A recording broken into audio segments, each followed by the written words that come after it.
সারাদিন এত সময় দেওয়া যাবে? আমি তো তাই করছি, এক রস খাতে এসে ইসাক ভাই তালের রস খাতে নিয়ে এসে আমাদের, হ্যাঁ বাড়ির ভার গেলাম, তোমার বাড়িতে ডেকে নিয়ে আসতে গেলাম, হ্যাঁ কি জ্বালা, সেটাই তো, রসালা গুরুত্বই দিলে না ইসাক ভাই।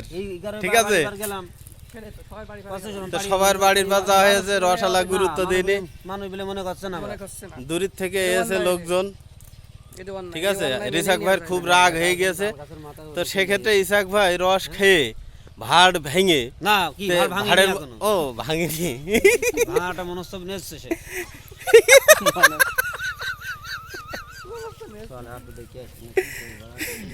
ইসাক ভাই এই মুহূর্তে সিদ্ধান্ত নিয়েছে রস খেয়ে ভাড়ের ভিতরে টাকা দিয়ে যাবে, যে কয় গিলাস হয় সেইভাবে।